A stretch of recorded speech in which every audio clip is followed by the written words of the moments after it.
noches, bienvenidos a En Contexto aquí en las pantallas de NPI. Les saluda Fito Cabral y estamos esta noche para hablar de un tema que nos interesa a todos, sobre todo a los que vivimos en el Departamento Central, como somos por lo menos nosotros dos que estamos acá en el programa, ¿verdad, Estela? Buenas noches. Así es, Fito, ¿qué tal? Muy buenas noches. Sí, nosotros necesitamos representantes que nos defiendan en el Congreso.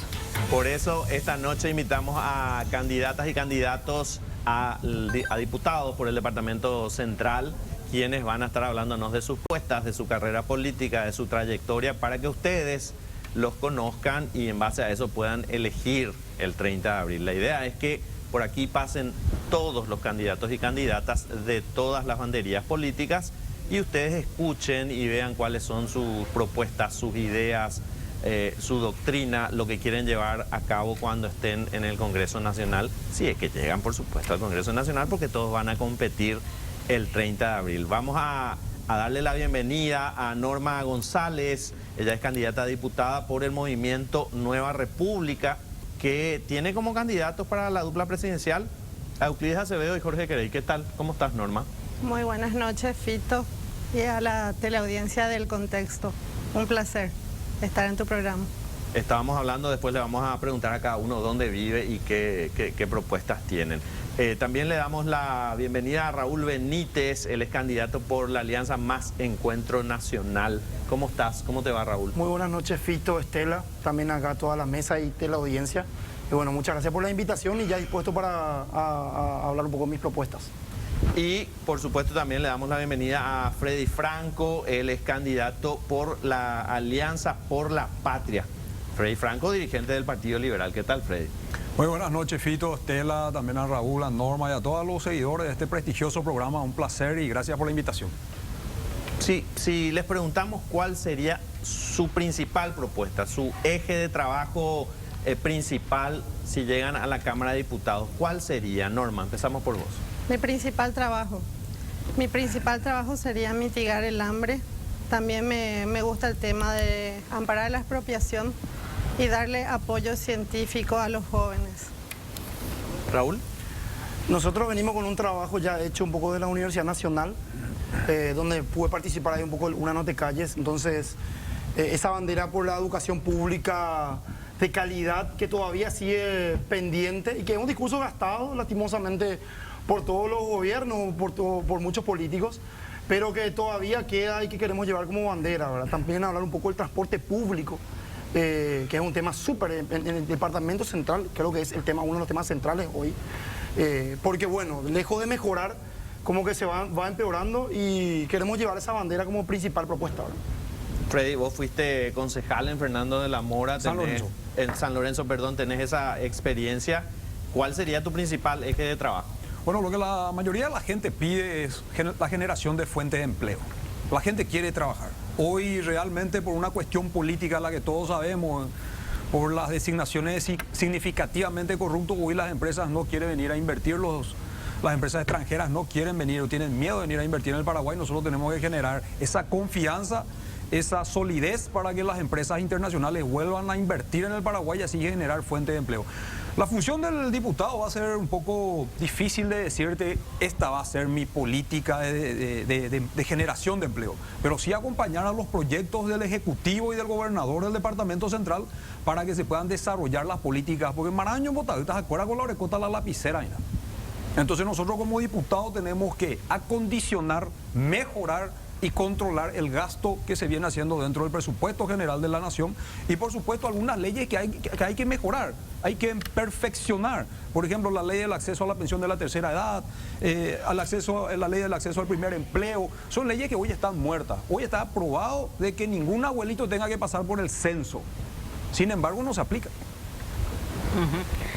Sí, justamente hablando de los principales problemas que detectan seguramente ustedes con su contacto con la ciudadanía y el legislativo legisla, no resuelve los problemas, pero sin embargo pueden tener líneas de trabajo, ¿verdad? ¿Cómo piensan contribuir? Cuando hablas, por ejemplo, de transporte público, Raúl, ¿cuál es tu idea del transporte público? Nosotros tenemos dos proyectos que creo que podemos pelear. Yo creo que, por ejemplo, el billetaje electrónico es una herramienta que hoy lastimosamente no se está utilizando, ya sea de adrede o por desconocimiento, ¿verdad? Nosotros cuando implementamos el billetaje electrónico tenemos un montón de datos que nos dan la realidad del transporte. ¿Cuántos buses hay en las calles? ¿Hay regulada o no hay regulada? ¿Cuántas personas se suben hoy? ¿En qué horarios? ¿Cuánto estamos pagando? ¿A quién le estamos pagando el subsidio, por ejemplo? Entonces, como primer paso, yo creo que lo que podríamos hacer legislativo es transparentar, por ejemplo, ese billetaje electrónico que nos permita ver cuál es la realidad del transporte público y de esa manera pensar en una solución real y no una solución parche como es lo que estamos acostumbrados.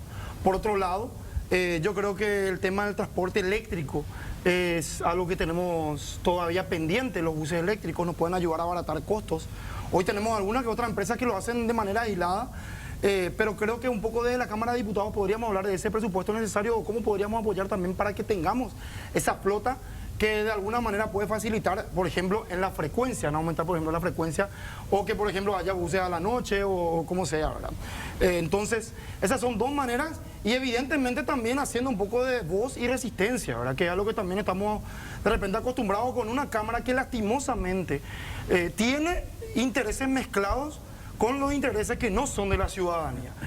Un ejemplo, hay muchos diputados y senadores hoy que son dueños de empresas de transporte, que tienen acciones en empresas de transporte. Es evidente que para muchos de ellos no conviene la transparencia en el sistema de transporte, no conviene luego porque va a ir en contra de su negocio, y no conviene tampoco porque ellos, o sea, es decir, ellos no van a legislar justamente en contra de sus intereses. Entonces no nos queda de otra también que hacer una resistencia y una lucha política que la vamos a lograr estando en esa mesa y ganando unas elecciones como la del 30 de abril, ¿verdad? Si tuvieras que definir, digamos, ideológicamente, ¿te gustaría que el transporte esté a cargo del Estado o que siga en el sector privado? Nosotros hoy podemos trabajar todavía con el sector privado, ¿verdad? Pero tenemos que hablar bien, transporte público, pero no podemos poner por encima el interés del sector privado sobre el interés público, ¿verdad? Si bien hoy tenemos un transporte público que es privado, no se entiende bien, yo creo que podemos todavía instalar esa mesa de diálogo que permita realmente que ambas partes lleguen a un acuerdo para la ciudadanía. Lo que no puede pasar es lo que está ocurriendo hoy, que tenemos un interés privado encima del interés público, ¿verdad? Norma, vos vivís en Areguá. Sí. Vos vivís en Lambaré, Raúl. Vos estás en San Lorenzo, Freddy. Areguá, decíamos antes de empezar el programa, sería ideal para vivir si tuviéramos un sistema de transporte público eficiente. El Metrobús, el tren de cercanía que está cada vez más lejos. No sabemos qué pasa con el tren de cercanía. ¿Cuál es tu idea sobre el transporte, Norma? Y ahora que pagamos todas las deudas de Itaipú, me interesaría que sea un sistema eléctrico. El tren de Areguá tendría que volver a funcionar, pero ya con un sistema eléctrico más avanzado, más moderno, más interesante para que el trabajador pueda llegar a su trabajo que normalmente se centraliza en Asunción. Freddy.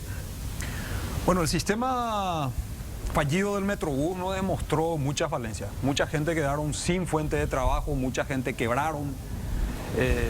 Eso lo acarreó muchos problemas de salud también. Nosotros tenemos que pensar en un sistema de desarrollo integral del Departamento Central. Si bien vamos a hablar del tema del transporte interno de pasajeros de cada ciudad, más el sistema troncal de los transportes del Gran Asunción, no tenemos que dejar de pensar un poco en una circunvalatoria también, que se vuelvan a formar anillos de circunvalación en las ciudades más importantes. San Lorenzo es una ciudad acuciante que tiene un problema de tránsito impresionante. Sí. Pasaron muchos gobiernos, no pudieron solucionar, y pasaron muchos intendentes y no están pudiendo solucionar aún. Por ende, yo creo que tenemos que hacer un análisis de involucrados, ver la realidad de la ciudad de San Lorenzo, ver la realidad de la ciudad de Fernando, de Capiatá, Areguá y de todo el Departamento Central para poder aplicar una política de... Pero si vamos a irnos más a la esencia del problema, yo sugiero que se hagan licitaciones públicas para que los itinerarios no sean regalados. ¿Qué es lo que ocurría en la ciudad de San Lorenzo?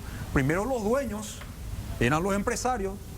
Al sindicalizarse los transportistas, los choferes, empezaron a tener deuda los empresarios con el chofer. Entonces el empresario quiebra y le deja a los choferes, le deja para que sean los dueños de los transportes internos de pasajeros. Como parte de la indemnización. Como parte de indemnización. Entonces un chofer es dueño de 2, 3 unidades, el otro chofer es dueño de 2, 3 unidades, la siguiente chofer es dueña de 2, 3 unidades. En fin, conformamos nosotros una empresa de transporte interno de pasajeros que tenemos apenas 9 unidades. Pero las unidades obsoletas del viejazo, quiero repetir, siempre me gusta mencionar, antes nos decían que en el año 2000 íbamos a tener robots, autos, vehículos voladores. Sí. Ahora estamos en el 2023, Getabela Ñatiún, Getabela Chikungunya, desastre en nuestro sistema de transporte. Por ende, estoy muy de acuerdo con lo que dice Raúl, borrón y cuenta nueva. Ahora, licitaciones para entregar los itinerarios, tener en cuenta no solamente las empresas que son interurbanas, sino que también las empresas que son internas de cada municipio. Decías, sos el veterano de la mesa, sos el hijo de un expresidente de la República, o sea, estuviste en Palacio, creo que como asesor, algo así, fuiste concejal de San Lorenzo y señalabas, tenemos que hacer un análisis. Pero si ya viste como concejal, ya tenés el diagnóstico, ya tenés el análisis, ¿cuál es la solución? Yo vuelvo a partir, mira, nosotros tenemos que hacer un análisis involucrado a medida que vaya cambiando el tiempo. Hoy, por ejemplo, el precio del combustible subió por las nubes, que hace 5 años atrás no teníamos este precio. Hace 5 años atrás nosotros pagábamos 6.000 guaraníes y cuando subía 100 guaraníes el combustible nos volvíamos locos. Imagínense ahora, 10.590 el precio del S10 diésel. Entonces, si nosotros hoy hacemos un análisis involucrado, hoy la realidad de la ciudad de Fernando de la Mora, San Lorenzo, Capiatá, pudo haber cambiado. Vamos a hacer un verdadero análisis involucrado, pero yo creo que la esencia del problema es no regalar los itinerarios a los amigos con las obsoletas unidades que se siguen manteniendo, implementar el sistema del transporte eléctrico, donde el Estado, en vez de subsidiar el combustible, te pueda estar dando 1, 2 o 3 unidades de transporte eléctricos, para no estar dando nosotros subsidio en el combustible, pero de verdad tenemos que atender no solamente el transporte interno, el que cruza desde Itagua hasta la ciudad de Asunción, sino los transportes internos de pasajeros, porque los transportes internos de pasajeros te quieren cobrar el mismo precio saliendo desde el fondo de Calle y San Lorenzo hasta el centro de la ciudad, y vos pagás el mismo precio desde la ciudad de Itagua hasta el centro de la ciudad de Asunción o Sajonia. Entonces, hay algo que no está funcionando bien y es un negocio que los transportistas, con sus intereses mezclados, están llevando agua hacia su molino. Claro, también hay que decir que los transportistas trabajan con los políticos en campaña electoral. Totalmente. Y que ponen sus unidades a disposición y que después se pagan los favores. Exacto, a la hora de definir los itinerarios, las tarifas y ese tipo de cuestiones, ¿verdad?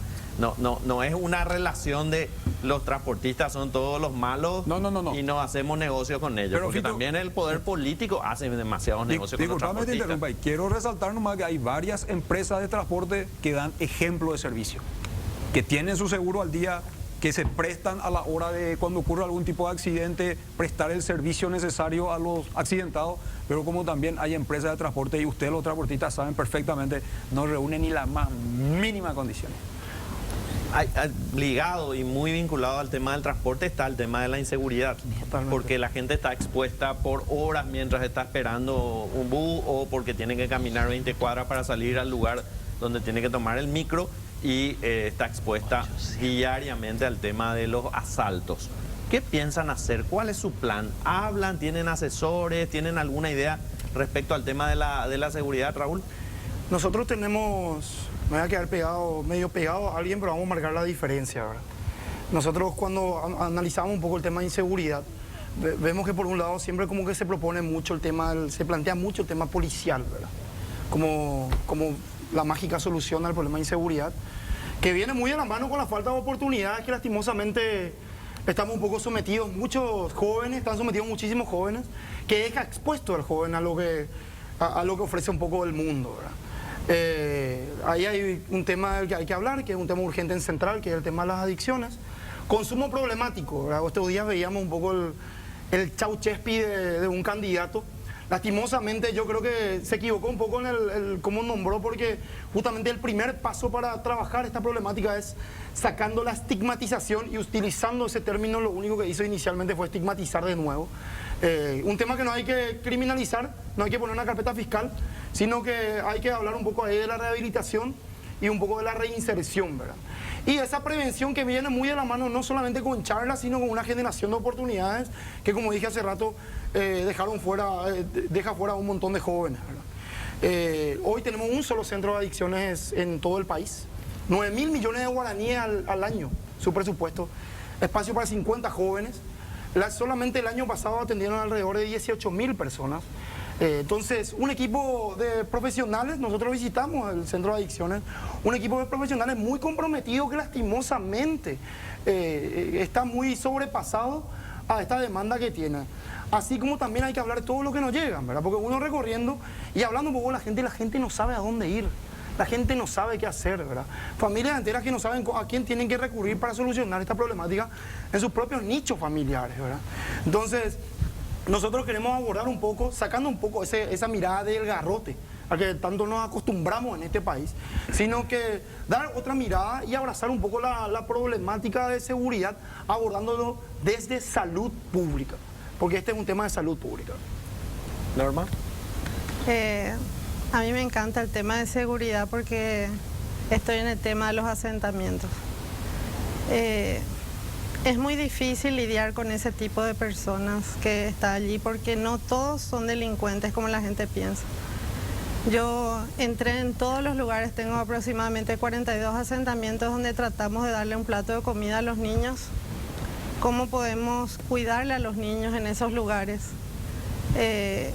Estamos pensando en guarderías, en forma de mitigar el hambre, en algún plan, un proyecto que se basa de sacar de las personas. Incluso habla el doctor Euclides Acevedo que hay solamente 25.000 policías. Y nosotros necesitamos un equipo policial de 60.000 porque no abastecen. No abastecen y hay que darle mejor infraestructura porque los bandidos tienen mejor tecnología, un policía a veces no tiene buen sueldo y no tiene ni para comprarse un arma. Y el bandido tiene un arma mucho más sofisticado que nuestra misma policía. Y eso está muy mal, es una pena. Los vehículos policiales no están en condiciones. Y a mí me tocó porque en Areguá, de la ciudad donde vengo, me llaman los policías y me dicen, Norma, no hay combustible. Y como que yo tengo una empresa inmobiliaria, me sobra a veces, Dios me da la gracia y aporto a la policía, aporto a la iglesia, aporto a las escuelas. Y a mí me gustaría un mejor país, un país donde todos estemos incluidos, no solamente unos cuantos que tienen privilegios de policía. Todos debemos tener ese mismo privilegio. Mi hijo sufrió un secuestro hace un año de un bol, un tipo que le secuestró. Y gracias a la tecnología y que los niños están avanzados en la tecnología, mi hijo conectó su GPS automático con mi celular y le salvé la vida a mi hijo. Y eso es un problema terrible y doloroso y no estamos preparados para esas cosas. Pero los niños ya se prepararon y eso es bueno. La tecnología en el tema de la seguridad, Freddy. Importantísimo lo que dijo Norma, me quedé anonadado. ¿Cuántos años, perdón? ¿Tu hijo cuántos Mi hijo años? tiene 12 años ahora. Cuando tenía 11 años fue secuestrado. Pero él desde los 3 años maneja la computadora porque yo soy licenciada en diseño gráfico. Ajá. Entonces ahí pegadito y apretando todo lo que podemos captar la tecnología. Caramba, el tema de seguridad también con las plataformas. Sí. Que Claro. es todo un problema que estamos Sí, teniendo o con sea, las la plataformas. inseguridad tanto en todas sí. partes, en todos los ámbitos de nuestra vida, ¿verdad? Y la implementación de la tecnología podría ayudar muchísimo. Freddy. Bueno, el tema de seguridad pasa primero por una fortificación, vamos a decir, dentro de lo que sería la Policía Nacional. No anda el Asuntos Internos, el Departamento de Asuntos Internos de la Policía. Tenemos que dar primero esa imagen de respeto para que podamos empezar a respetar un poco a la gente de policía. Segundo, como dijo Norma, comparto completamente. ¿Cómo va a perseguir un oficial de la policía haciendo de que su patrullera se le está cayendo? Así es. ¿Cómo va a perseguir si es que no tiene las armas o no tiene el equipamiento necesario? Yo creo que con esta nueva renegociación de Itaipú se pueda dar una fuerte inversión dentro de lo que es el presupuesto de la policía y mejorar un poco la calidad del personal policial. Aparte de eso, como no va a terminar la inseguridad, como lo que vamos a buscar es la mitigación de la inseguridad, porque todas las ciudades del mundo tienen algún tipo de inseguridad, lo que tenemos que hacer es trabajar como vecinos. Hoy en día ya no existe más el botón de pánico que se utilizaba al estilo de malware, sino que ya se hace una aplicación celular en donde cuando suena mi teléfono como alarma, yo me doy cuenta que don Fito, mi vecino a 3 casas, está necesitando porque está en un problema. Y todos en el grupo reciben esa... Vamos a cuidarnos entre todos porque nunca nomás luego va a ser suficiente el personal policial y la infraestructura que se le suele dar. En todos los países del mundo, en todas las películas del mundo, el malo tiene mejor tecnología o tiene mejor preparación que la policía que está de turno ahora, sean los Estados Unidos, o sea, pero tenemos que empezar. Hoy nuestra policía está pidiendo a gritos socorro, está pidiendo ayuda también de parte de la ciudadanía y por supuesto nosotros también tenemos que empezar a colaborar con ellos. Por ende, tenemos que ver el Departamento de Asuntos Internos de la Policía para poder también perseguir a los malos policías que están dentro de la institución. Bueno, vamos a seguir hablando con los candidatos a diputados y diputadas por el Departamento Central a la vuelta de la pausa. Seguimos aquí en contexto con candidatas a la Diputación por el Departamento Central, el departamento más grande y más poblado, principalmente más poblado, en donde, bueno, hay una actividad económica importante, hay una actividad social importante y nosotros necesitamos saber cuáles son las propuestas de los candidatos. Estela. Bien, yo quiero ir un poco, lo que se cuestiona mucho de los legisladores actualmente son algunos privilegios de los que gozan. No hablo del tema de salario porque a mí me parece que no es una cifra exagerada, pero sí de ciertos privilegios que tienen. ¿Qué van a hacer ustedes si llegan a la Cámara de Diputados? Con el seguro médico VIP, cupos de combustible y otros privilegios que tienen los parlamentarios. Empezamos contigo, Raúl. Y a mí me toca hacer lo que ya estuvieron haciendo Katia González y Norma Camacho, que ellos ya renunciaron a todos sus privilegios en todo este periodo en el que estuvieron en la Cámara. Nosotros vamos a seguir esa línea de renunciar a los privilegios, ya todo lo que mencionaste, Estela. Y justamente la próxima semana vamos a estar firmando un pacto ético en el encuentro nacional en el que nos comprometemos justamente a renunciar a esto. O sea, no es algo que solo lo haremos de palabra, sino plasmaremos con nuestra propia firma en un acto, en un papel, ¿verdad? Para justamente dejar constado que vamos a renunciar a esto, ¿verdad? Algo que no tiene por qué tener un diputado, me parece. O sea, me parece un poco incoherente que el Estado, la gente esté pagando un seguro médico VIP a nosotros, ¿verdad? Como la gente que tiene que estar subiendo la salud pública va a estar pagando nuestro seguro médico VIP, ¿verdad? No tiene ningún solo sentido. Entonces, como dije, nos toca cumplir eso. Norma. A mí me gustaría que sea 0 privilegios, porque como trabajé con gente muy humilde en este tiempo y me gusta abrazarme con ellos, yo quiero sentirme igual que todos ellos. Yo no quiero sentirme una privilegiada en la Cámara de Diputados. Quiero sentirme amiga de las mujeres, quiero sentirme amiga de todo el pueblo. Ningún privilegio. Un sueldo que me parece digno y yo tengo mi empresa privada que también me puede dar otros privilegios. Entonces yo creo que un diputado tiene que estar al servicio de la ciudadanía, no al servicio propio. Freddy. Comparto completamente lo que dicen acá los candidatos también, los colegas candidatos. El diputado va a ser autoridad, a lo mejor un representante del pueblo por 5 años. Termina esos 5 años y volvemos a ser a lo mejor ciudadanos comunes que le vamos a estar eligiendo a otros candidatos el día de mañana. Dentro de 60 años, dentro de 90 años, nosotros vamos a seguir eligiendo presidentes, senadores, diputados, porque es nuestro sistema de gobierno que hoy tenemos. Por ende, todos tenemos que ser iguales y tenemos que tener los mismos privilegios todos. Es triste ver cómo vivimos de polladas, de tallarinadas, de hamburgueseadas cada fin de semana, cada domingo, porque no pueden llegar a acceder a un medicamento. Y esa pollada muchas veces colaboramos nosotros. Muchas veces tenemos que recibir una llamada que te llama algún vecino o vecina y te dice que tú colabora en mi CNDA.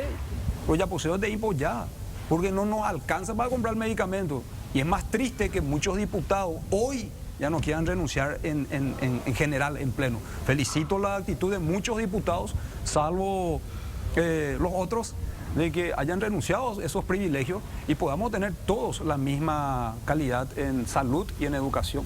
Ahora, ¿cómo piensan luchar contra la corrupción? Pese a que no es una función, digamos, del Poder Legislativo, pero sí tienen que ser contralores, sí tienen que estar tomando decisiones, por ejemplo, respecto a destituciones de intendentes, de gobernadores, casos de corrupción que hemos tenido en el propio Departamento Central con intendentes, con el propio gobernador, que bueno, fue destituido por casos de corrupción y está siendo investigado. Hubo Javier González del Partido Colorado, hubo intendentes del Partido Liberal. En Lambaré hemos sufrido, digamos, intendentes de todos los colores con casos de corrupción. ¿Cómo piensan luchar ustedes contra la corrupción? Sobre todo cuando pertenecen a bancadas, a bloques. Tienen integrantes que están de alguna manera manchados e investigados por casos de corrupción. ¿Cuál es su compromiso en la lucha contra la corrupción? Raúl. Mira, Fito, yo elijo el encuentro nacional porque lo que más me gustó a mí fue que no nos ató de mano. ¿Por qué yo menciono esto?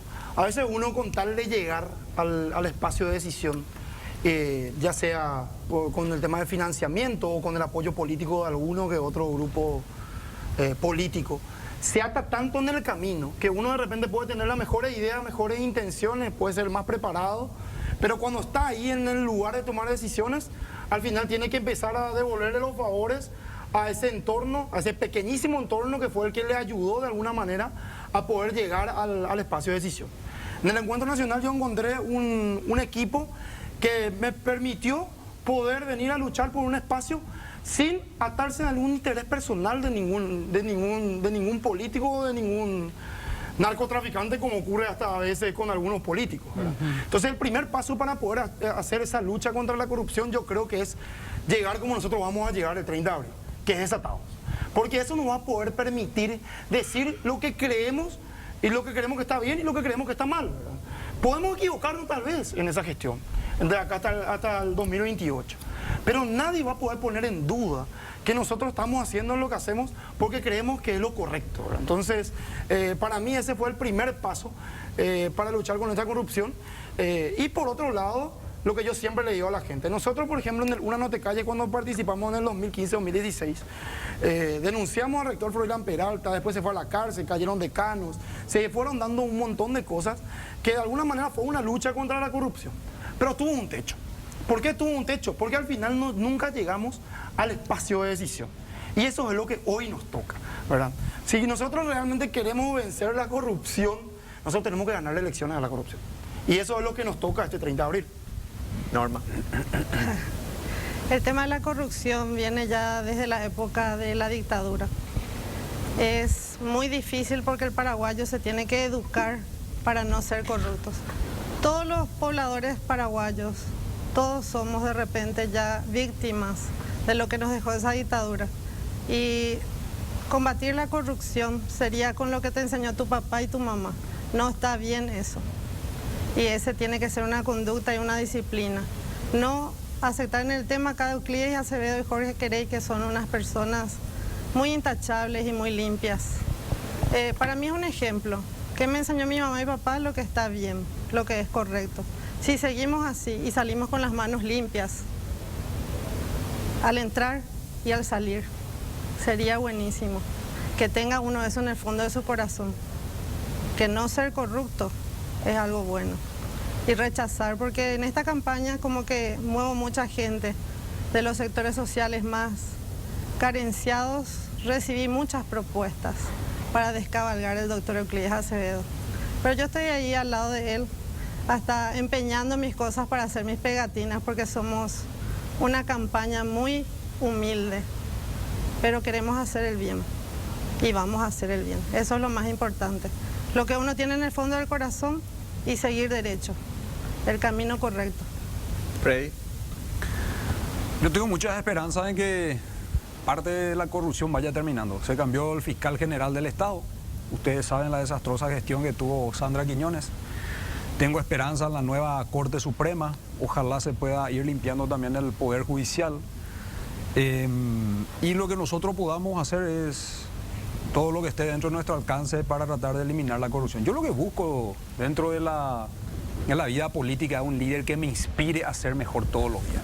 Que yo me levante, que salga de mi casa, le lleve los peques al colegio y trate de inspirar a otros, o que alguien me inspire a que yo pueda ser mejor, hasta para ayudar a cruzar a alguien en la calle, hasta para no tirar basura, pagar los impuestos, estar al día en todo lo que tenga que ver en cuestiones de impuestos y reglamentaciones. ¿Tu papá, Federico Franco, es una inspiración política? Sí, por supuesto que sí.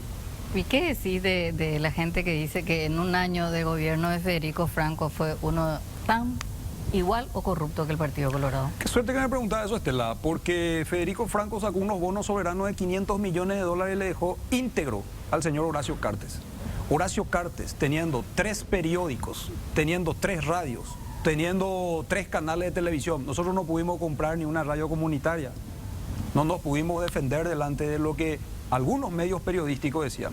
Pero manejando Horacio Cartes la Fiscalía y el Poder Judicial, hoy el doctor Federico Franco trabaja, sale a buscar trabajo, sale a buscar auspiciantes y está tratando de mirar a la cara a la gente porque no debe y no teme absolutamente. Pero los actos de corrupción durante su gobierno, por ejemplo el INDER, que fue uno de los más escandalosos, ¿cómo no pudo frenar? Cada ministro o cada director tiene que responder por sus acciones. Cada ministro o director de institución tiene que responder. Yo no digo que no hubo corrupción, pero cada uno tiene que responder por los hechos de corrupción que cada uno llevó adelante. Ahora, hoy el doctor Federico Franco está libre, sin ningún problema en la Fiscalía, en Contraloría, ni en el Poder Judicial. Entonces, yo entiendo, son cuestiones de que ni un solo presidente de la República a lo mejor salió sin manchas, pero tomó en el peor momento de la República del Paraguay el sartén por el mango. Y imagínate, teniéndole a toda Argentina, Brasil, Uruguay, cerrándote la frontera, la institución funcionó. El Estado paraguayo funcionó. De 125 parlamentarios, toda la Cámara de Senadores y toda la Cámara de Diputados, solamente 4 votaron en contra del juicio político. Yo sé, a lo mejor pudo haber sido acertado o no en ese momento la decisión, pero él no podía rehuir de su función. La Constitución Nacional habla específicamente que el vicepresidente debe suplir al presidente de la República cuando se le reemplace. No fue él el que gestó el juicio político, sino que fueron los parlamentarios de muchos partidos políticos, no solamente un solo partido político. Tenemos un minuto para cada uno para que, bueno, se despidan, hablen con la audiencia y digan por qué tendrían que votarles a ustedes. Empezamos por vos, Raúl. Bueno, nosotros venimos de un compromiso que ya empezamos un poco en una lucha en la universidad. Conseguimos cosas por esa universidad pública que por un lado pasaban un montón de necesidades, estudiantes que no podían ingresar, jóvenes que no podían seguir la carrera, familias que daban absolutamente todo porque la facultad no podía facilitarle, creaba barreras para que uno pueda estudiar. Y por otro lado vimos esa corrupción que tocaba el dinero de la educación y nos pusimos un poco la camiseta, conseguimos cosas, pero quedó pendiente algo. Quedó pendiente por estar en la mesa donde se toman las decisiones y hoy queremos llegar con mucho de ese equipo para seguir nuestra lucha desde otro sector que es esta vez la Cámara de Diputados. No nos atamos a nadie más que el apoyo que vos nos puedas dar. Yo me niego a aceptar esta realidad de un transporte público que maltrata mucho a la gente.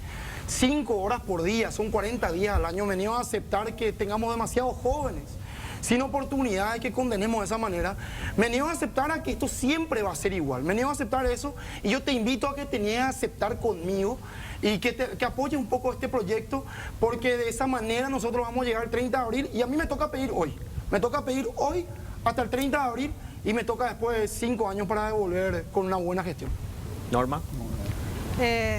Me gustaría que la gente apueste a Norma González. ¿Por qué? Norma González en una época de su vida tuvo que salir del país y lavar platos para estudiar, porque vengo de una familia humilde, de mi hermosa Aregua, donde tuve que caminar y le estuve contando a Fito en camino de tierra para irme a la escuelita. Me gustaría que los niños ya tengan esos útiles escolares. Me gustaría que los niños tengan mejor alimento. Me da mucha tristeza lo que nuestro país está pasando. Me gustaría que todos los diputados acá de cualquier movimiento político que represente, seamos unidos y podamos hacer un mejor país.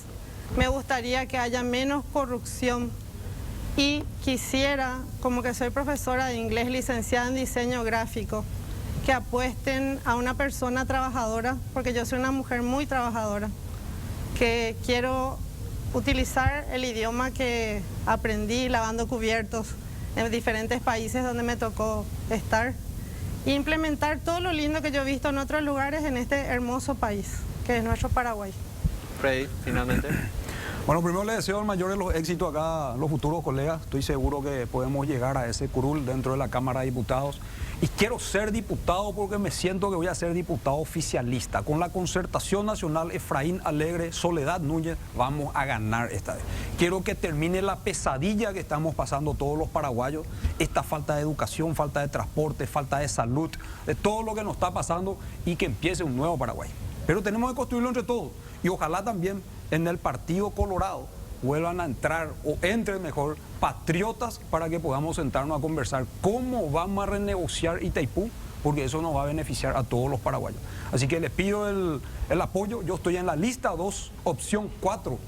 Lista opción 4 para diputado, Efraín Alegre, presidente, y Ricardo Estigarribia, gobernador del Departamento Central. Les agradecemos que hayan estado con nosotros esta noche para poder hablar de sus propuestas, sus ideas en general, y que la gente pueda elegir. A la vuelta de la pausa vamos a estar con otros 3 candidatos a diputados por el Departamento Central.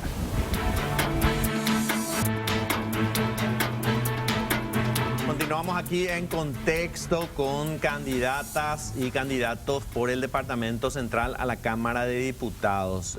Quiero recalcar que son invitados nuestros de la producción del programa para que podamos cuestionarles, hablar, conocerlos, y no es un espacio publicitario, este es un espacio periodístico en el que vamos a hablar con los candidatos y candidatas, así que no es una pauta, digamos, publicitaria de los candidatos. Así que los candidatos le pedimos que se preparen para las preguntas de Estela Rugida principalmente. Voy a darle la bienvenida en estos próximos bloques. Van a estar con nosotros Alexandra Sena. Ella es candidata a diputada por la lista 911 Cruzada Nacional, que tiene como candidato para la presidencia a Payo Cubas. ¿Qué tal, Alexandra? Sí mismo, buenas noches, Fito, ¿cómo estás? Buenas noches, Estela, y a los compañeros. Yo estoy súper agradecida de poder formar parte de este espacio, de que me puedan dar la oportunidad de conocerme. Y así es, Fito, estoy en la lista 911, lindo número. Lista 911, y Payo Cubas está como candidato a presidente. Yo soy la opción 8. Y bueno, nada, para mí, como les digo, es un placer y vamos a debatir. Muy bien, y está también con nosotros esta noche Mercedes Canese, la ingeniera Mercedes Canese, por la lista 40, la alianza Frente Guasuñe Monguetá. ¿Qué tal, Mercedes? ¿Cómo estás? ¿Qué tal, Fito, Estela, a todo el equipo también de la televisión, a los compañeros? Y es un gusto acá, vamos a debatir. Nos acompaña esta noche también Osmar González, más conocido como Bebeto, por la lista 1, la ANR. ¿Qué tal, Osmar? ¿Cómo te va? Sí, muy buenas noches, Fito, buenas noches, Estela, buenas noches a las futuras colegas, a toda la producción y a la gente que nos está viendo. Buenas noches, aquí estamos para hablar de nuestros proyectos y de nuestras propuestas. Bien, arrancábamos, en primer lugar, para que la gente les conozca un poco, y si pueden decirnos sus líneas maestras de qué es lo que los va a definir como uno como candidato y otro como diputados, diríamos. Vamos a empezar contigo, Mercedes. Bueno, yo puedo adivinar lo tuyo. Energía. Así mismo. Bueno, como lista 40 del Frente Guasuñe Monguetá, estoy en la opción 1. Y mis 3 ejes principales son soberanía hidroeléctrica, industrialización, y el último eje es combate a la corrupción. Creo que estos son temas centrales para nuestro país, y la soberanía hidroeléctrica es como el motor de todo, porque si nosotros tenemos un precio justo por nuestra energía, llegamos a un buen acuerdo sobre Itaipú con el Brasil, tal como se avanzó muchísimo ya en el acuerdo Lugo-Lula, que me tocó participar como parte de la comisión en el nivel técnico. Entonces podemos tener recursos para, justamente, una de las cosas es la industrialización, ¿no es cierto? Tenemos que pensar no solamente en las cosas que queremos como país, sino de dónde vamos a sacar la plata. Y hay una fuente de recursos importante que podemos obtener apenas consiguiendo lo que es justo para nuestro país, que puede ser 3.500 millones de dólares al año, puede servirnos para industrializarnos. Creo que el Departamento Central es un departamento que tiene todas las condiciones. Ya es luego un departamento donde la industrialización está muy avanzada, pero tiene las condiciones logísticas, tiene la población, tiene agua dulce. Si bien está muy afectada ambientalmente, bueno, podemos elegir justamente al tener recursos suficientes también de energía eléctrica para que se instalen aquellas industrias que generen más empleo, que sean más amigables con el medio ambiente, y así también a través de eso generar otras necesidades de la gente, como es el transporte eléctrico, como es también mejorar la infraestructura eléctrica, que es fundamental. Y creo que algo que sentimos mucho y que tiene grandes magnitudes en el campo energético es la corrupción. Se ha robado tanto, hay tantos vendepatrias, tenemos más de 70 años realmente de entrega a nuestros intereses nacionales, que no puede haber más impunidad. Y realmente los que tienen actos de corrupción no solamente tienen que ser procesados, condenados, sino que tienen que devolver lo robado. Y esos son los 3 ejes que quiero defender. Alexandra, ¿cuáles serían tus ejes? Buenas noches. Mis ejes, bueno, la verdad que yo admiro mucho acá a la ingeniera Canese, también comparto con ella la situación de la Itaipú Binacional. También otros ejes míos serían la salud y la educación, que son temas urgentes e importantes, que creo que todo el mundo siempre dice, pero nunca va a estar de más en un país como el nuestro, en la actualidad. Volver a reactivar los laboratorios del IPS, ¿verdad? Que en algún momento fuimos uno de los mejores, para poder reducir esos gastos de compra tercerizada de medicamentos, ¿verdad? Que es lo que más está afectando a la ciudadanía. Y bueno, hubo una buena aceptación en algún momento también en la época del gobierno de Lugo, justamente con respecto a los medicamentos, y yo creo que tenemos que iniciar por lo primero, vayamos paso a paso. Porque si es que nos comenzamos viste que cuando sos candidato hay tantas cosas que se tienen, tantos lindos proyectos, tantas cosas que querés hacer, pero necesitamos poner en la balanza justamente de prioridades qué es lo necesario, qué es lo urgente. Y bueno, ese es el segundo, ¿verdad? El tercero también me interesa mucho la cuestión de las tierras, y con eso viene de la mano también la cuestión del medio ambiente. O sea, una no puede ir sin la otra. Y por ahí estamos teniendo muy lindos proyectos también que están entrando vigencia, que se piden licitaciones. Por suerte en estos proyectos como que se cumple a rajatabla la cuestión esta, ¿verdad? De solicitar los CD, y gracias a eso, ¿verdad? De acuerdo a la meritocracia de cada uno, pero no es así en cuestiones de infraestructura. Ejemplo, ¿verdad? Que también es un tema importante, pero no está entre mis 3 ejes todavía, porque me gustaría enfocarme en esto que les mencioné primeramente. Bebeto. Sí, yo durante la campaña realmente recorriendo, escuchándole a la gente, porque realmente la temática de nuestra campaña fue escucharle a la gente, encontramos 4 problemas fundamentales en toda la sociedad paraguaya. Uno, las madres solteras, realmente ver la imposibilidad que tienen de conseguir trabajo después de dar a luz. No tienen nombre. No existe. Paraguay fue uno de los pocos países que hasta hoy no tiene guarderías públicas. A través de las guarderías públicas podemos implementar varios programas. Uno, el de la estimulación temprana. Automáticamente la parte de la salud va de la mano. 2, nos dimos cuenta de la parte de los jóvenes, no tienen oportunidades. Yo trabajé mucho en la parte de maquila, por eso coincido con la ingeniera Canese, la industrialización es fundamental. Nosotros vemos cómo transformó barrios las maquiladoras. Te puedo dar un ejemplo concreto en San Lorenzo, Capilla del Monte. Ustedes que están en la parte periodística no saben por qué era conocido Capilla del Monte y Marquetalia. Era por los cadáveres que la gente venía a lanzar o a tirar, o mismo sicariato en ese lugar. Desde que se instaló la fábrica Marcel prácticamente terminó esa parte. Le dio trabajo a la gente de la zona, le dio oportunidad a la gente de la zona, y hoy un barrio marginal se convirtió en un barrio modelo que la gente quiere ir a vivir ahí.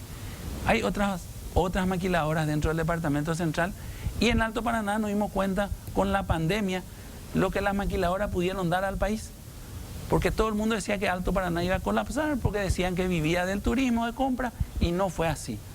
En 2 años la maquiladora, de tener una exportación de 50, 60 y 100 millones de dólares, en el 2021 exportó más de 600 millones de dólares, y en el 2022 20% más. Entonces la solución es traer más maquiladoras en el departamento central para darle oportunidad a los jóvenes. El tercer eje la franja más grande de desocupados es la franja de 35 a 60 años. Increíblemente, el Paraguay no le da trabajo a esa franja de gente, es la franja que más gente está sin trabajo. Entonces, desde la Cámara debemos impulsar de alguna manera que las empresas, tanto públicas y privadas, tengan una incentivación para seguir contratando gente mayor. Uno se da cuenta, en los concursos públicos, uno empieza a fijarse y hasta 30 años máximo son los concursos públicos. Vos tenés 31, en la Constitución ninguna parte habla que por edad vos no tenés oportunidad de trabajar, entonces automáticamente vos estás vedado de trabajar en una institución pública porque todos son por concurso público de oposición. Y el cuarto punto, el de los adultos mayores. Es cierto lo que dijo el otro candidato, hay una ley ya aprobada y es todo un proceso, le hacemos pasar tan mal a los abuelitos, el del censo, el de inscribirse, el que se vaya una persona a ver su situación, que porque tiene un aire acondicionado ya no es beneficiado de ese salario, que realmente es poco. Yo creo que tiene que ser universal, uno cumple una edad y automáticamente se le tiene que dar el aporte. Pero, ¿cómo ves la responsabilidad de tu partido con respecto a todos estos temas que vos planteas? Hace 70 años que están en el poder. ¿Por qué crees que existe toda esta problemática todavía? Decime, Estela, si algún diputado presentó algún proyecto de ese estilo. O sea, vos te das cuenta que la gente entra en la Cámara y lo único que hace es o defender sus intereses o seguirle a otro portal o cual proyecto. O sea, yo creo que el diputado hoy, su función tiene que presentar proyectos realmente realizables. Porque si yo presento, yo como diputado no puedo decir el problema de transporte que voy a solucionar construyendo un puente de San Lorenzo a Asunción, porque no es mi función. Y no me van a hacer un puente de San Lorenzo a Asunción. Y hoy es un martirio viajar de San Lorenzo a Asunción. Pero sí la Cámara le puede dar el presupuesto al MOPC para hacer ese puente. En realidad, Estela, porque escuché atentamente lo que hablaron del transporte público, y el transporte es público, el servicio es privado. O sea, ahí ya existe una alianza público-privada, porque el itinerario es del sector público y el transporte es del sector privado. O sea, yo veo que el Metrobús fue un fracaso, eso tenemos que reconocer todos, pero con lo que tenemos podemos solucionar algo. Y si el transportista no se adecua también, buscamos otro transportista, o sea, somos presos de ellos. O sea, yo creo que se puede solucionar con lo que tenemos. O sea, hoy tenemos una línea exclusiva del transporte público y vamos a solucionar probablemente de San Lorenzo a Asunción lleguemos en 40 minutos. Vos haces el cálculo, Estela, de una semana, de 6 días que uno se va a trabajar, 2 días prácticamente a la semana pierden el transporte público. Viví en el transporte público. 2 horas de ida, 2 horas de vuelta, son 4 horas. En vez de estar en tu casa compartiendo con tu familia, descansando, uno se pasa en el transporte público. Ustedes se candidatan a la Cámara de Diputados, que es considerada la Cámara de la Vergüenza, porque toda la ciudadanía creo que adoptó este mote para la Cámara Baja, para la Cámara de Diputados, por los bochornosos hechos de corrupción, de bajo nivel intelectual, de poquísima preparación, sobornos, títulos falsos, un montón de cuestiones que se dieron en la Cámara de Diputados en los últimos periodos. Creo que en los últimos 2 o 3 periodos esto empeoró. Y les quería preguntar cuál es su postura respecto principalmente al tema de la corrupción. ¿Cómo van a luchar contra la corrupción? Sobre todo si esa corrupción viene de sus colegas o de gente de su bancada, porque ahí es donde vemos cómo se mueven realmente nuestros representantes. Cuando se trata de un chancho de su chiquero, allí es cuando los vemos realmente. Mercedes. Bueno, yo creo que hay que combatir la corrupción, no importa si viene del mismo sector político donde uno está, ¿verdad? Me parece que en ese sentido el Frente Guazú Ñemonguetá, ahora ya Ñemonguetá es su apellido, era la lista 40, ha sido una bancada que, a pesar de estar como tercera fuerza, fue la bancada siempre más productiva del Senado. 977 iniciativas se presentaron hasta diciembre del año pasado, 57 leyes aprobadas, y también nuestros senadores están entre los 10 senadores que más proyectos de ley han presentado y sobre temas claves que la gente necesita. Entonces creo que es una bancada realmente ejemplar, lo cual no significa que no pueda haber de repente alguna responsabilidad individual. estamos acostumbrados a ver realmente muchísima corrupción en los parlamentarios y es lo que está más en la mira. Yo creo que hay un sesgo también hacia eso porque si bien la función del parlamentario es demasiado importante y tenemos que tenerle bajo lupa a los parlamentarios, mientras tanto tenemos dentro del Poder Ejecutivo actos de corrupción que tienen mucho más volumen porque también manejan mucho más presupuesto, más recursos y entonces, y en el Poder Judicial también, ¿verdad? ¿No es cierto? Entonces necesitamos que todo el sistema republicano funcione para que termine la corrupción. Ahora, con el cambio del fiscal general del Estado tenemos mucha esperanza, ¿verdad? Y también ahí depende del Congreso, aunque no siempre de la Cámara de Diputados, porque hay veces que solamente depende del Senado si se aprueba una terna, por ejemplo, para Fiscalía o para la Corte, etcétera. Es fundamental entonces también que nuestro Congreso refleje lo que la mayoría de la gente siente, cosa que no pasa hoy. Hoy nuestro Congreso representa a la minoría narcos, ojera, ganadera. Yo no estoy en contra de que los ojeros estén representados en el Congreso, pero que estén representados en proporción a la población sojera que existe en nuestro país, ¿no es cierto? Si el 5% de la población se dedica a la soja, y bueno, que esté un 5% del Parlamento representado por ellos. Y esa para mí es la principal falencia en cuanto a corrupción que tenemos. Vemos mucho la corrupción del robo y podemos dar el ejemplo de la energía, donde la corrupción es una cosa impresionante, ¿verdad? Porque hablamos de cifras de cientos de millones de dólares cuando hablamos de la corrupción en el campo energético. Por ejemplo, ahora que se terminó de pagar la deuda de Itaipú, sabemos que una obra que tenía que costar de 2.000 millones, terminamos pagando 63.000 millones, ¿verdad? O sea, las cifras son astronómicas en el campo de la energía. Pero para mí no solamente es corrupción eso, también es corrupción hacer obras que no son necesarias ni prioritarias para la gente. Y eso hemos visto en todo este periodo de gobierno. Con el puente de Ñandutí. Por ejemplo, el puente de Ñandutí. Tenemos este puente entre Puerto Murtiño y lado paraguayo, ¿no es cierto?, construido con fondos sociales de Itaipú. ¿Qué tiene que ver los fondos sociales de Itaipú con un puente sobre el río Paraguay? Bueno, y así un montón de obras que se hacen en función a la patria contratista, y ahí también pasa con, por ejemplo, estas concesiones al sector privado, como es el transporte público, de lo cual estuvieron hablando en el otro bloque, ¿verdad? Y con eso voy a redondear la idea. No funciona el sistema entregado al sector privado, y se le entregó al sector privado porque Stroessner era amigo de los empresarios de transporte. La mayoría de los itinerarios no fueron licitados nunca.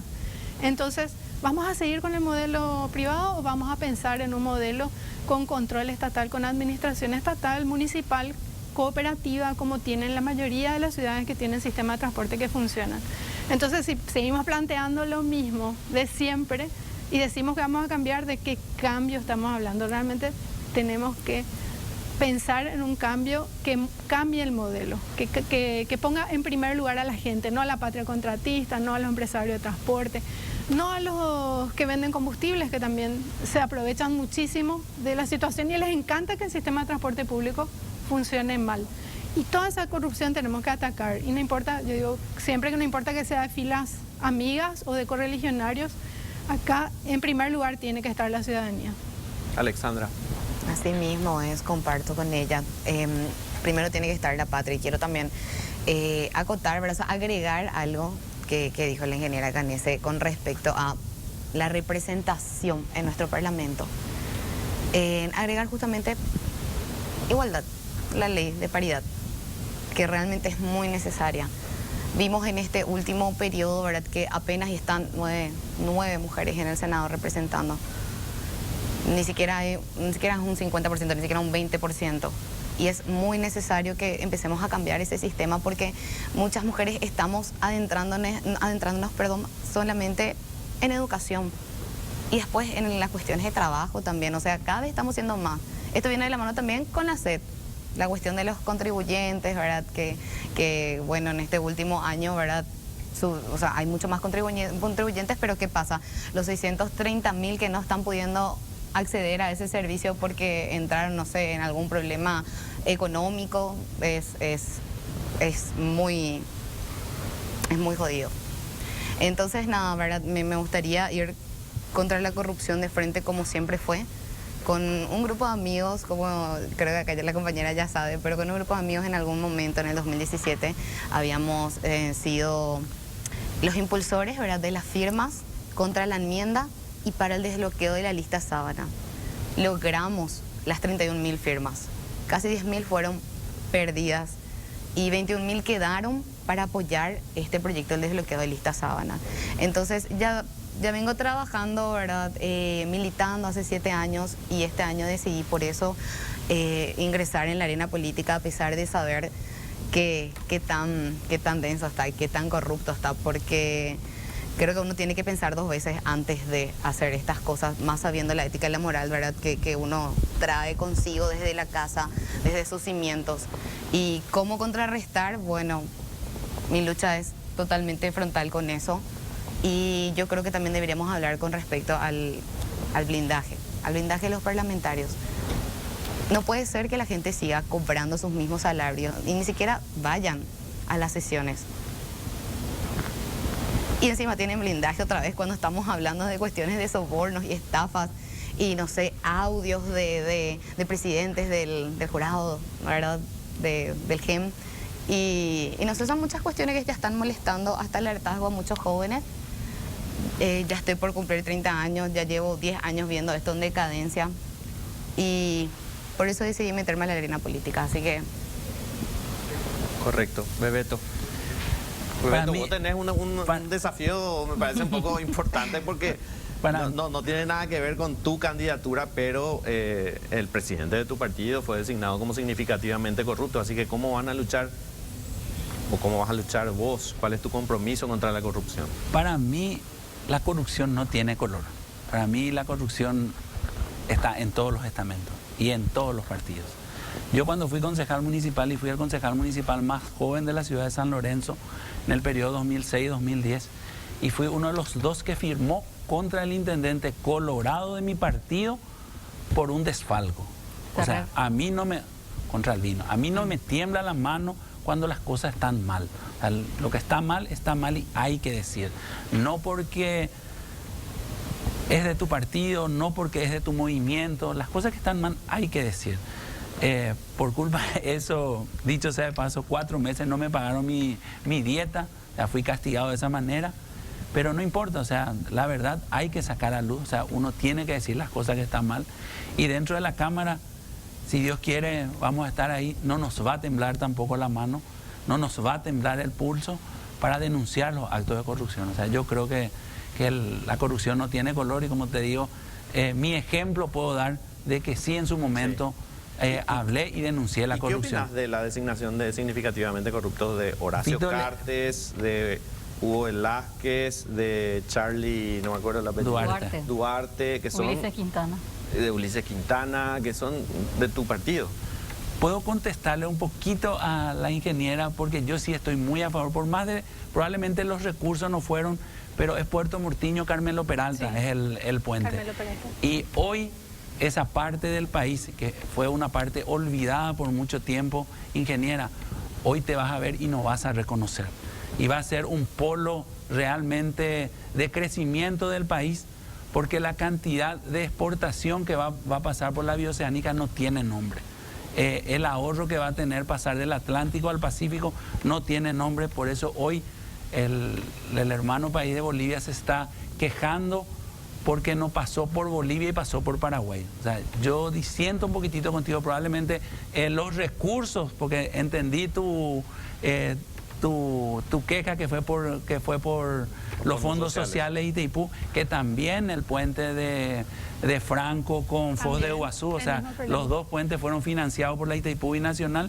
Entonces yo veo con muy buenos ojos lo de Carmelo Peralta, Puerto Murtiño, porque yo estuve en ese lugar y estuve antes y ya me fui ahora a ver lo que es. O sea, la obra va a cambiar la expectativa.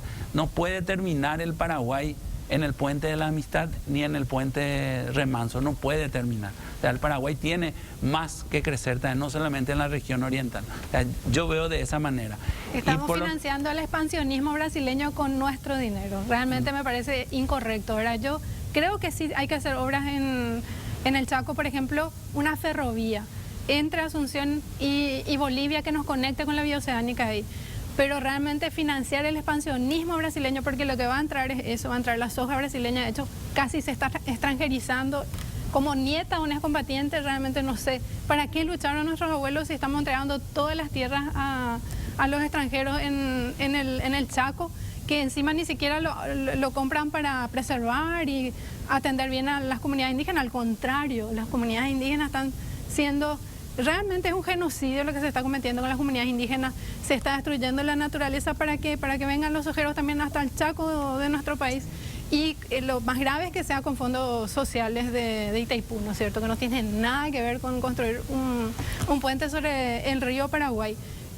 En cambio, habiendo tenido ferrocarril, hay un oficialismo, un continuismo que se encargó de destruir nuestro ferrocarril, nuestro tranvía, en vez de potenciar, usar nuestra energía eléctrica. O sea, ni siquiera estamos usando nuestra energía eléctrica. Por eso, no es en contra de la obra. Yo soy ingeniera, tengo muchísimos colegas trabajando ahí, sino del enfoque. Se hubiera hecho una ferrovía que conecte realmente lo que la ciudadanía quiere en el Chaco y nos conecte con Bolivia en vez de hacer ese puente.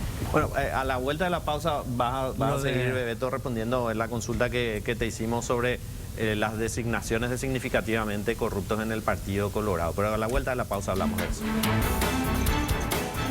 Última parte del programa, estamos con candidatas y candidatos a diputados por el Departamento Central. Nos acompañan esta noche Mercedes Canese, Alexandra Sena y Osmar Bebeto González. Y le preguntábamos a Bebeto antes de la pausa cuál es su postura sobre la designación de significativamente corruptos de dirigentes importantísimos de su partido, el propio presidente de la Junta de Gobierno en este momento, Horacio Cartes. Yo creo que todas las responsabilidades son personales, Fito. O sea, si el presidente de nuestro partido cometió los delitos por los cuales se le está acusando, es la justicia la que tiene que dirimir eso. O sea, yo no soy quien, yo fui de otro movimiento, perdimos y democráticamente estamos acompañando al candidato de partido.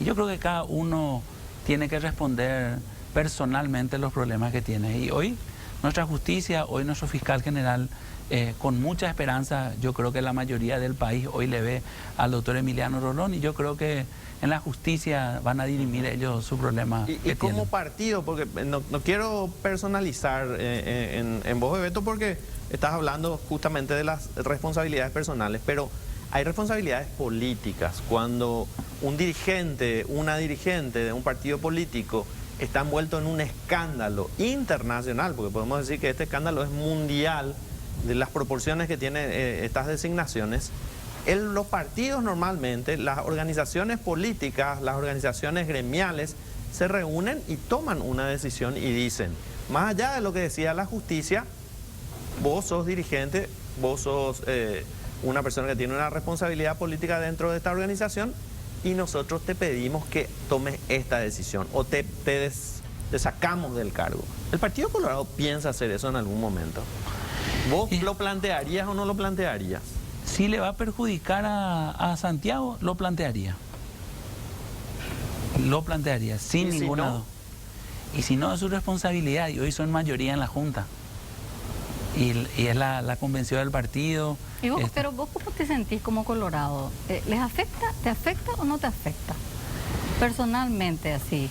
En términos incluso discursivos, ¿verdad? Cuando en un foro como este, bueno, tenés que cargar con la cruz y explicar, ¿verdad? Con la mochila, Estela. Sí. No, vos sabés, Estela, que dentro del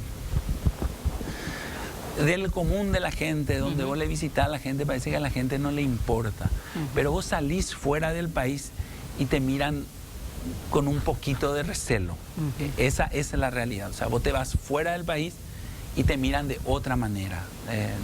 Esa es la realidad. ¿Y cómo te sentís vos ahí, como Colorado?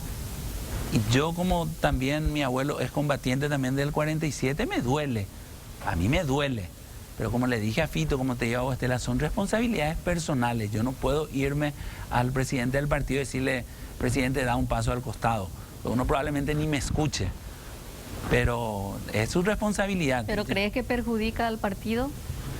Y creo que le perjudicaría con el tiempo, no sé ahora. Pero creo que sí, con el tiempo esa respuesta vamos a tener.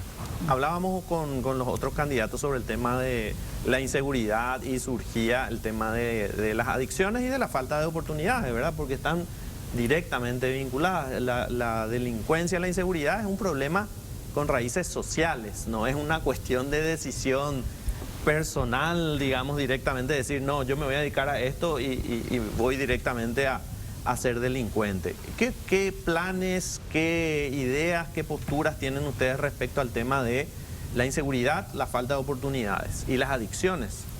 Bueno, yo diría en primer lugar, si no quieres que haya más Chespi, no le votes a los narcos. Eso en primer lugar, ¿verdad? No votemos más a los narcos. Así está nuestro país.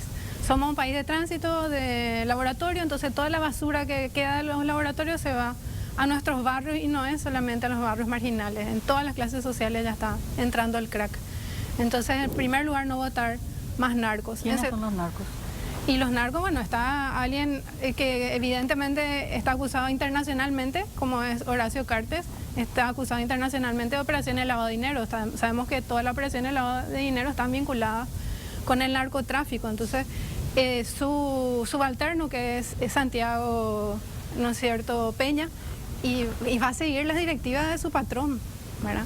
Además de que Santiago Peña fue el ministro de Hacienda cuando más se endeudó en nuestro país en porcentaje, así que no hay ningún motivo, ni siquiera porque es un buen economista, para votarle, mucho menos por de quién depende, ¿verdad? Entonces yo diría no votarle a él, eso es lo principal, sobre todo también si queremos terminar con los vendepatrias, ¿verdad? Porque ya tenemos 70 años de lo mismo.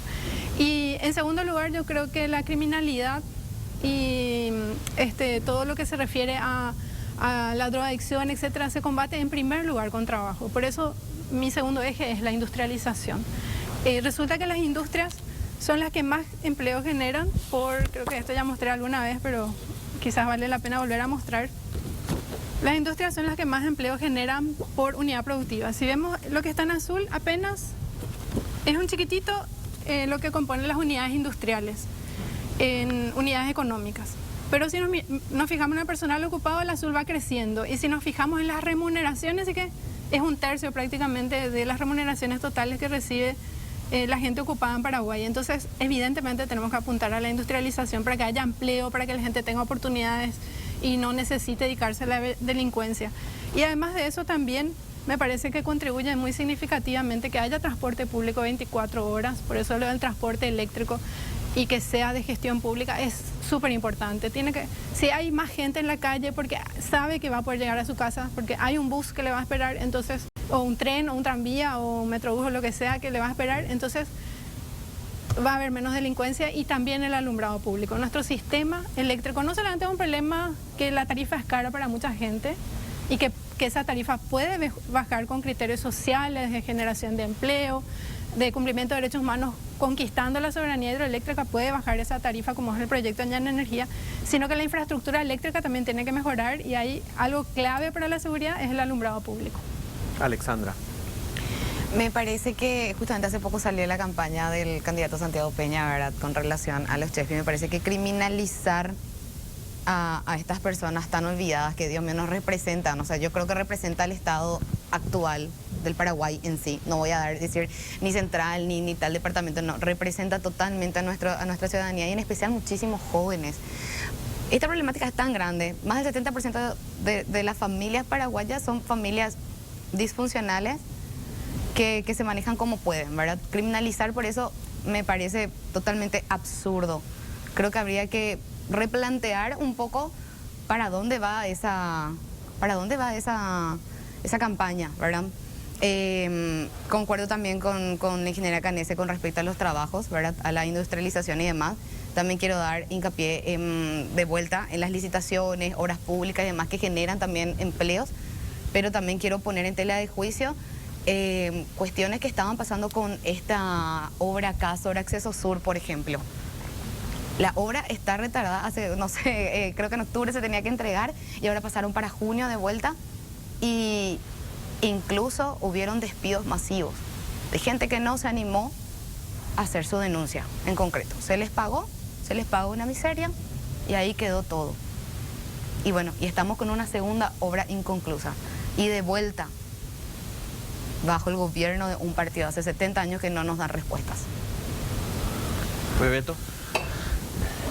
El tema de la inseguridad es un tema acuciante para todos y yo creo que nosotros en el Departamento Central lo estamos viviendo de manera especial por la cantidad de asentamientos que llegaron al Departamento Central no estando preparados. Yo creo que de ahí viene no tienen oportunidad, no tienen trabajo, entonces de alguna forma tienen que sobrevivir. Y ya no somos solamente de tránsito, Mercedes, realmente hoy ya somos consumidores porque la gente consume sustancias prohibidas y en barrios marginales, en barrios lindos, en todos los barrios. O sea, no hay estamento que hoy se esté salvando. Y no tenemos centro de adicciones, tenemos uno solo. ¿Cuántos operativos hubo de comiso y decomiso de millones de dólares? ¿Y por qué esos recursos no se utilizan en la reinserción de esa gente? Yo creo que desde la Cámara podemos modificar un poco la ley del Cenavico y que se utilice más del porcentaje que está dentro de la ley que se debe utilizar dentro de la Senat. Yo creo que hay que darle más recursos para que la Senat sea la que maneje los centros de rehabilitación. Tenemos un minuto para cada uno finalmente para hablar con la audiencia y decirles por qué deberían votarle. Mercedes. Bueno, yo quiero decirle a la gente no solamente que creo que es importante que tengan en cuenta mi candidatura porque soy una persona que siempre estuvo con la gente y que sepan que les voy a defender.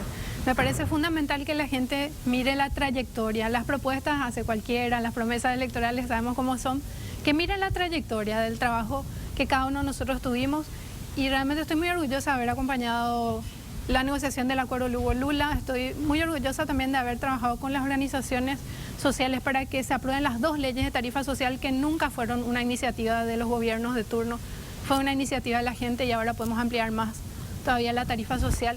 Entonces le invito a la gente a mirar la trayectoria y votar por la lista 40, que es el Frente Guasuña-Monguetá, en mi caso en Central para la opción 1, y también le invito a la gente a votar por la concertación, por la lista 3. Con Efraín Alegre necesitamos un cambio urgente en nuestro país y gente que defienda la soberanía hidroeléctrica como ya lo hicimos durante el gobierno de Fernando Lugo. Alexandra. Bueno, yo creo que deberían de darme una oportunidad porque primero que nada ya vengo militando hace años también. Hoy soy parte de lo que es el desbloqueo de la lista Sábanas gracias al impulso que tuvimos, gracias al artículo 40 y 123 que pueden volver a revisarlo ustedes, pueden ser gestores de su futuro. Ustedes pueden proyectar como si fuera que son los propios diputados y senadores una vez que vayan, ¿verdad?, obteniendo esas firmas y involucrarse un poco, ¿verdad?, en estas cuestiones que de repente judicialmente a veces es un poco difícil, pero cuando te das cuenta que va a beneficiar a muchas personas se vuelve algo súper lindo. Entonces concuerdo muchísimo con los proyectos País de Payo, me gustan, por eso decidí estar en Cruzada Nacional porque hasta ahora vi que es uno de los partidos más limpios que existen. Y bueno, le quise dar una oportunidad y me quise dar una oportunidad a mí también en la arena política. Entonces, Payo presidente, lista 911, yo soy la opción 8, diputada por Central. Pero no voy a regir solamente para Central, eso quiero que sepa la ciudadanía. Nosotros cuando ingresamos y cuando somos parlamentarios, aparte de hablar, nosotros tenemos que gobernar, legislar para todo el país. Todas las problemáticas son importantes y muchas gracias. Bebeto. Sí, yo les pido realmente esta oportunidad por toda la trayectoria y por todos los cargos que he ocupado y nunca tuve ninguna denuncia de corrupción. Entonces les pido esta oportunidad. Yo estoy en la lista 1, opción 15. El Partido Colorado va a seguir siendo gobierno. Santiago Peña va a ser el próximo presidente del Paraguay. Luis Fernando González va a ser el gobernador del Departamento Central. Y les pido esta oportunidad realmente porque soy una persona joven con ideas frescas y proyectos realizables. Muchas Les gracias. agradecemos mucho que hayan estado con nosotros esta noche. Ustedes tuvieron la oportunidad de escuchar a candidatas y candidatos a diputados por el Departamento Central y vamos a seguir con este tipo de programas para que la audiencia pueda conocer y después elegir el próximo 30 de abril. Estela, Nosotros somos votantes de Central. Fito. Somos de Central, claro que sí. Por eso hicimos esta cuestión de tráfico de influencia para que vengan los de Central. Nos vemos el próximo miércoles. Buenas noches.